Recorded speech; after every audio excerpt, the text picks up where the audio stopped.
Здравейте хора, това е втора част от книгата на Родрик Командори. 5 часа сутринта, няма чак толкова много да ме чувате, обаче ако ме чувате, добре. Истината е, че Родрик може да прави с мен каквото си поиска, понеже съм беззащитен и той е наясно с това. Виждате ли, Родрик единствено знае за една наистина унизителна случка, която ме сполетя през лятото. И от тогава постоянно ме заплашва с нея. Ако го издам за нещо, ще раздрънка тайната ми на целия свят. Иска ми се да изровя някоя гадна история за него, за да си изравним позициите. Всъщност знам за едно неудобно нещо за Родрик, но не мисля, че ще ми бъде от полза. Когато бил в гимназията за втора година, той се разболя в деня, когато правили снимките за училище. Тогава мама казала на татко да изпрати по почтата снимката на Родрик от първата година, за да използват за годишния албум. Не питайте как татко оплескал нещата, но изпратил снимката на Родрик от втори клас. И вярвате или не, тя била отпечатана. Ето и снимките. Да. За съжаление, Родрик бе достатъчно умен, за да откъсне тази страница от албума. Че ако искам да намеря нещо, с което да го изнудвам, трябва да продължа да ровя. Откакто мама определи двамата с Родрик да отговаряме за чиниите, татко слиза след вечеря в котелното, за да работи по макет си по бойното време от гражданската война. Той прекарва долу поне по 3 часа на вечер, работейки върху това нещо. Мисля, че би трябвало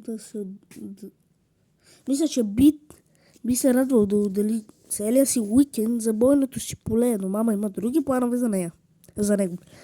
Тя обича да взема романтични комедии от видеотеката и кара татко да ги гледат заедно. Аз обаче зная, само той дебне възможност да се измъкне и да се върне в мазето. Когато тата не може да слезе в котелното, гледа да е сигурен, че и ние сме далеч от там. Той изобщо не дава на мен и Родрик да се доближим до бойната му сцена, понеже да мисли, че ще развалим нещата. А по-рано днеска го чух как той баламосва Мани, за да се увери, че и той няма да отиде да трешува долу. Събота. Днес Раули намина през къщи. Татко не обича той да идва тук, понеже според мен бил склонен към инциденти. Мисля, че това е заради онзи път, когато Раули у нас изпусна чиния и я щупи. И така сега татко се навил на пръста, че Раули ще унищожи цялото му бойно поле от гражданската война с едно единствено несръчно движение. Когато Раули идва на гости, получава всеки един и същи поздрав. Мазето е забранена зона. Да, сър. Бащата на Раули също не харесва мен, затова вече не му ходя на гости. Но последния път, когато пренощувах от тях, гледахме филм, в който едни деца си измисляха таен език и възрастните не ги разбираха. Превод. Не първо ще ви кажа това. Бигъл Борел Борг. Превод. Нека точно в 14:30 всички си изпуснат учебниците на пода.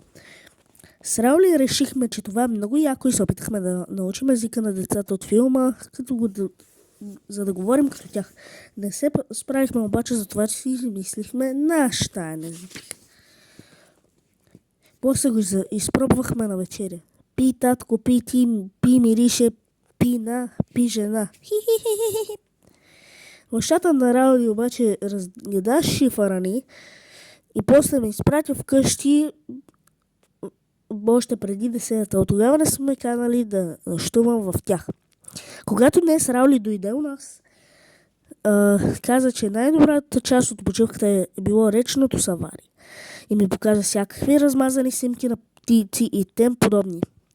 Аз обаче до сега съм ходил в няколко пъти в увеселителния парк Диво царство и там има едно спускане по бързейте са страхотни животни роботи, като горили и динозаври.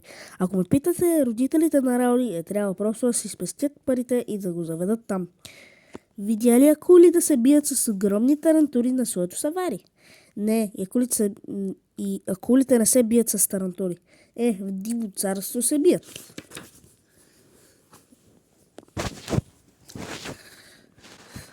Разбира се, Раули не искаше да чуе за моите приключения, така че просто си събра снимките и си тръгна. След вечеря мама накара татко да изгледа един от филмите, който беше наела, но той искаше да работи върху макета си. Когато тя отида до тоалетната, той натъпка няколко възглавници под тялото от своята страна на леглото, все едно е заспал. Мама не беше разбрала за измъкването на баща ми, докато филмът не свърши. Така татко да си легне, макар че не беше само 8:30. А сега Мани спи в леглото на мама и татко, понеже го е страх от чудовището в котелното.